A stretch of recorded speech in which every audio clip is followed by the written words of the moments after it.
السلام علیکم ورحمۃ اللہ وبرکاتہ۔ معاون اردو چینل میں آپ کا استقبال ہے۔ ناظرین گرامی، معاون اردو قاعدہ حصہ اول و حصہ دوم کے بعد مولوی محمد اسماعیل میرٹھی رحمۃ اللہ علیہ کا مرتب کردہ مشہور و مقبول نصاب اردو درجہ 1 تا درجہ 5 نہایت ہی کامیاب اور منظم نصاب ہے۔ اسی نصاب کی پہلی کتاب انشاءاللہ شروع کریں گے۔ مصنف رحمۃ اللہ علیہ کا مختصر تعارف پیش خدمت ہے۔ بابا اردو مولوی محمد اسماعیل خان صاحب میرٹھی رحمہ اللہ 1844 کو میرٹھ میں پیدا ہوئے۔ آپ کی زندگی کا بیشتر حصہ درس و تدریس اور تصنیف و تعلیم میں گزرا۔ تدریسی و تصنیف شاعری کے نمایاں کارناموں کے صلے میں حکومت وقت کی جانب سے آپ کو خاں کا خطاب عطا ہوا۔ آپ نے 75 سال کی عمر میں 1917 کو وفات پائی۔ 1870 عیسوی میں آپ حضرت مولانا سید غوث علی شاہ پانی پتی کے مریدان خاص میں شامل ہو کر نہایت خلوص کے ساتھ تربیت باطنی اور اصلاح روحانی کی طرف مائل رہے۔ موصوف مہذب فہیم سادگی پسند اور خدا ترس انسان تھے۔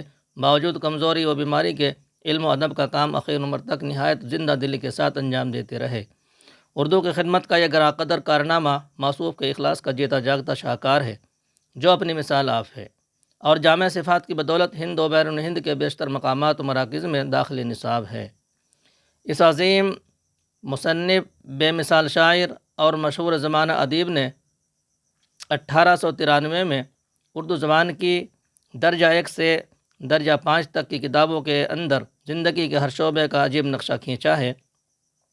حمد میں وحدت کا، نعت میں رسالت کا، نظم میں سلاست کا، نثر میں بلاغت کا، الفاظوں میں لطافت کا، معانی میں صداقت کا عمدہ جاب پہنا ہے۔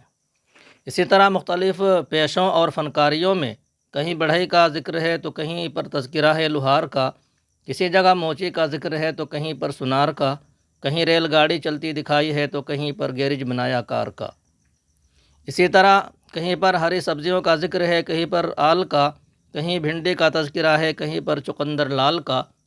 اسی طرح کہیں بچوں کو غباروں میں فضاؤں کی سیر کرائی ہے تو کہیں پر کشتیوں کے ذریعے سمندر کی تہ دکھائی ہے۔ اسی طرح کبھی گھسیاروں اور مزدوروں کا حال بتایا ہے تو کبھی راجاؤں بادشاہوں کا دربار سجایا ہے۔ اسی طرح کبھی گھمسان لڑائی میں شجاعت کا جوش ابھارا ہے تو کہیں پر بچوں کے کھیل کا دلچسپ نظارہ ہے۔ اسی طرح کہیں پر جلال و جاہ و جلال کا رعب جمایا ہے۔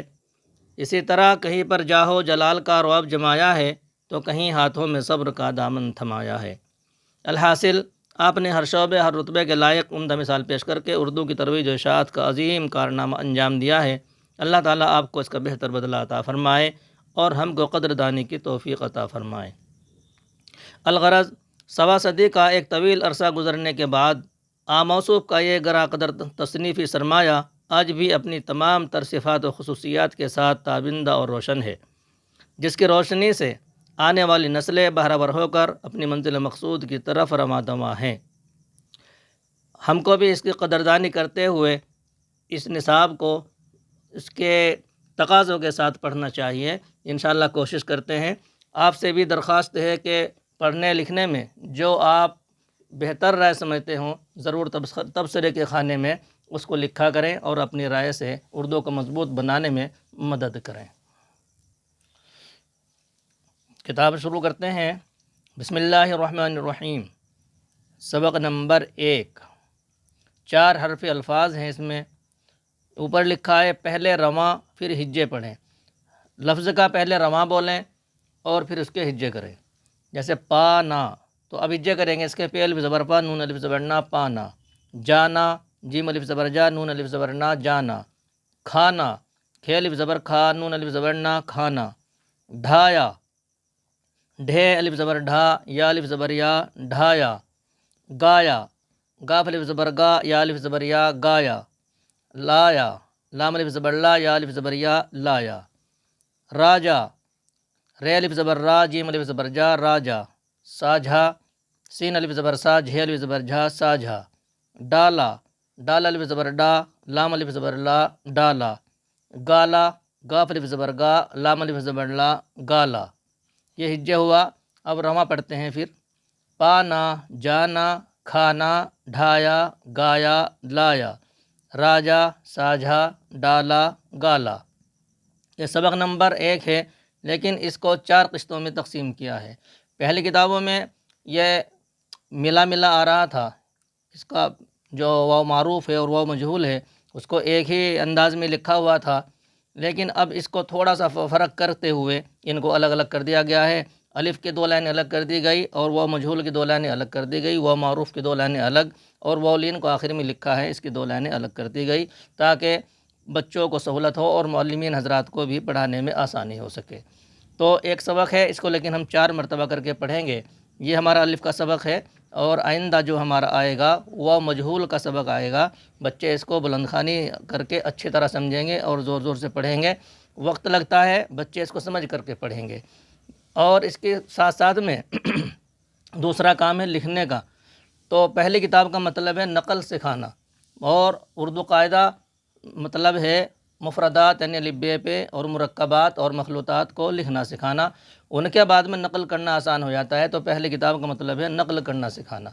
تو شروع میں جب سبق تھوڑا پڑھائیں گے تو تھوڑا تھوڑا ہی لکھنا بھی ہے، لیکن اس کو پورے صفحے میں لکھنا ہے، 3 بار آوے یا 4 بار آوے، یعنی پہلی کتاب کا مطلب ہے جتنا پڑھانا اتنا لکھوانا۔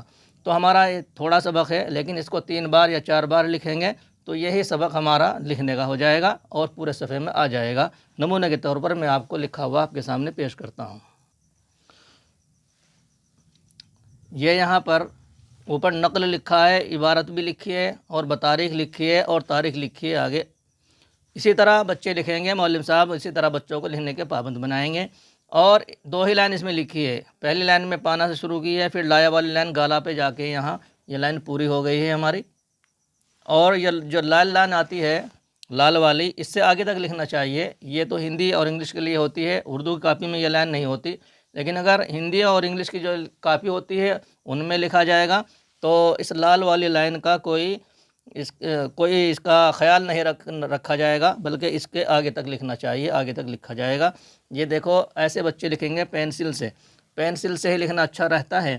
اور برابر میں لکھی ہے گنتی، 9 تک یا 10 تک گنتی آ جاتی ہے۔ بچہ گنتی لکھنے سیکھ لیتا ہے تو تاریخ ڈالنے میں کوئی پریشانی نہیں ہوتی، تاریخ کو آرام سے ڈال لیتے ہیں۔ 2 لائن اوپر لکھی ہے، پھر 2 لائن شروع کر دی، بار بار انہی کو لکھا ہے، 1 اور 2 3 4 مرتبہ یہاں پر لکھا ہے، نیچے نام لکھا جائے گا۔ تو بچے پہلے ایک سبق کو ہی 4 مرتبہ لکھیں گے، دوسرا سبق آ جائے گا تو دوسرا سبق شامل کر دیں گے، تو ایک ہی سبق کو بار بار لکھنا ہوگا۔ تھوڑا پڑھانا ہے پہلے کتاب میں، ہجے پڑھانا ہے اور اس کو ہی لکھوانا ہے۔ یہ آج کا ہمارا سبق لکھنے کا اور پڑھنے کا آپ کے سامنے آ گیا ہے۔ تو معلم صاحب امید ہے کہ اسی طرح بچوں کو پڑھائیں گے ہجے کر کے اور اسی طرح لکھوائیں گے۔ کیا رائے ہے آپ کی؟ پڑھانا آپ کو کیسا لگتا ہے؟ اور آپ جو اس سے اچھا طریقہ جانتے ہیں آپ ضرور واٹس ایپ پر یا کمنٹ باکس میں یعنی تبصرے کے خانے میں اپنی رائے کا اظہار فرمائیں۔ السلام علیکم ورحمۃ اللہ وبرکاتہ۔